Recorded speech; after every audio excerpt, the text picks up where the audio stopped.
천지와 만물이 다 이루어지니라. 창세기 1장 1-2장 3- 구약 성경 산책. 세상을 창조하는 일에 우연은 없었습니다. 천지와 만물 가운데는 우리를 향하신 창조주 하나님의 깊은 뜻과 섭리가 담겨 있습니다. 그 뜻과 섭리를 발견한 것이 복 있는 삶입니다. 창조주 하나님의 뜻과 섭리를 아는 것이 중요한 이유는 거기에 생명이 있기 때문입니다. 하나님께서는 창조 사역을 통하여 이 땅에 생명을 주셨습니다. 구약 성경 산책. 창세기 1장 1-2장 3. 그 천지와 만물을 다 이루신 하나님은 어떤 분이신가요? 1. 하나님은 천지와 만물을 다 그분의 말씀으로 창조하신 분입니다. 창세기 1장 1-23. 하나님은 말씀으로 태초에 무에서 유를 창조하셨습니다. 성령님께서 생명과 질서의 창조 활동을 수행하십니다.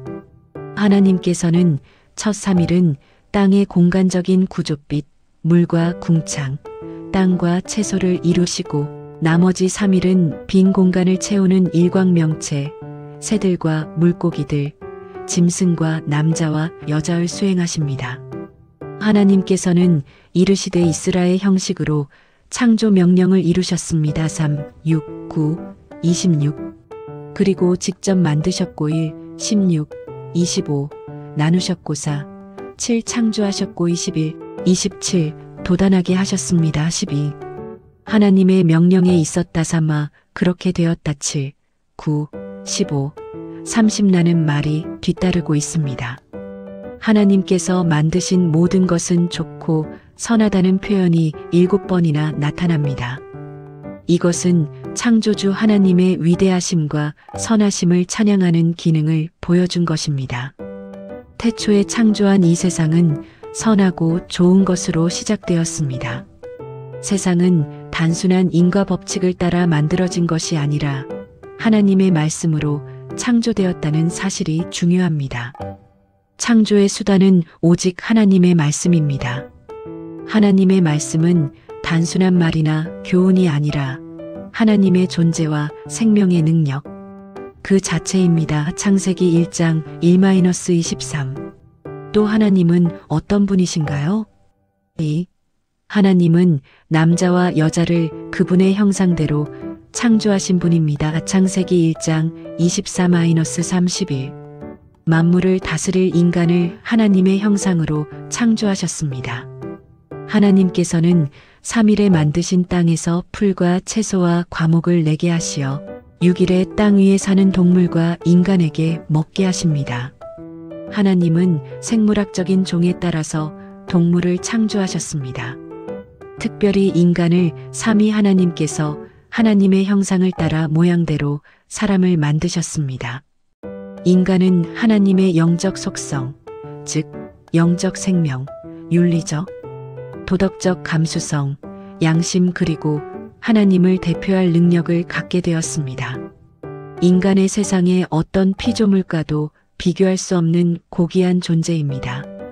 하나님의 형상으로 창조된 인간만이 만물의 영장으로서 하나님께서 창조하신 이 세상을 다스릴 수 있습니다.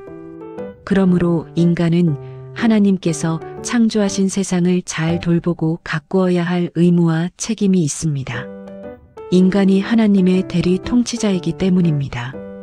하나님께서는 동물들을 창조하실 때와는 달리 인간을 창조하실 때는 남자와 여자를 창조하셨습니다. 남자와 여자는 서로 간에 종속되어 있는 존재가 아니라 각각 인격적 존재, 즉 하나님 앞에서 살아가는 동등한 존재로 창조하셨습니다. 그 존재 가치는 하나님께서 그들에게 주신 복에 잘 나타나 있습니다. 생육하고 번성하여 땅에 충만하라, 땅을 정복하라, 모든 생물을 다스리라 하는 복을 주셨습니다. 하나님의 복은 후손, 생명과 관련된 모든 것에 임하게 됩니다. 생명의 번성이 가족과 나라에 복이 임합니다. 하나님께서 인간을 창조하시고 자신이 직접 창조한 식물로 그들을 먹이십니다. 하나님께서는 인간을 창조하신 특별한 여섯째 날에 최종 작품을 보시고 심히 좋았다고 하십니다. 정말로 우리는 예수 그리스도 안에서 선한 일을 위하여 지으심에 210을 받은 자입니다. 창세기 1장 24-31. 또 하나님은 어떤 분이신가요? 3. 하나님은 천지와 만물을 다 이루시고 안식하신 분입니다. 창세기 2장 1-3. 하나님께서 하늘과 땅과 그 안의 모든 것을 완성하셨습니다. 그리고 안식일 제도를 통하여 인간에게 참된 안식을 얻게 하셨습니다. 제7일은 안식일 제도의 기원입니다. 하나님의 안식으로 창조가 끝나는 날부터 인간의 노동이 시작됩니다. 인간의 노동은 하나님의 안식과 기쁨 속에서 이루어집니다. 제7일은 엿새에 걸친 창조의 절정을 이룬 날입니다. 안식일은 창조의 절정으로서 창조주 하나님의 기억하며 기리는 날입니다. 하나님께서 일곱째 날 자체를 축복하셨습니다. 그 축복의 내용은 그날을 거룩하게 하신 것입니다. 다른 6날들과 구별하셨습니다. 하나님이 그날을 거룩한 날로 간주하셨기 때문에 거룩한 날이 된 것입니다. 그 이유는 하나님께서 모든 창조 사역을 마치시고 그날에 안식하셨기 때문입니다.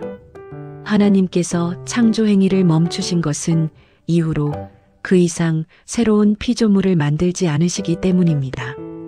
이것의 신앙적 의미는 무엇인가요? 당시의 가나안에서는 농사를 짓기 때문에 일곱째 날을 지키기가 어렵게 됩니다. 그러나 이스라엘은 철저하게 하나님 중심으로 살아가야 합니다. 창조주 하나님의 기억하고 살아야 할 것을 보여준 것입니다. 천지와 만물을 다 이루신 하나님은 그분의 말씀으로 모든 피조물을 창조하신 분입니다. 남자와 여자를 그분의 형상대로 창조하신 분입니다. 천지와 만물을 다 이루시고 안식하신 분입니다. 오늘 우리는 그리스도 예수 안에서 선한 일을 위하여 지으심을 받은 하나님의 자녀들입니다. 이 일은 하나님이 전에 예비하셔서 우리로 그 가운데서 행하게 하기 위함입니다. 2장 10. 그러므로 오직 하나님 앞에서 살아야 합니다. 인문학 성경 산책 창세기 1장 1절-2장 3절.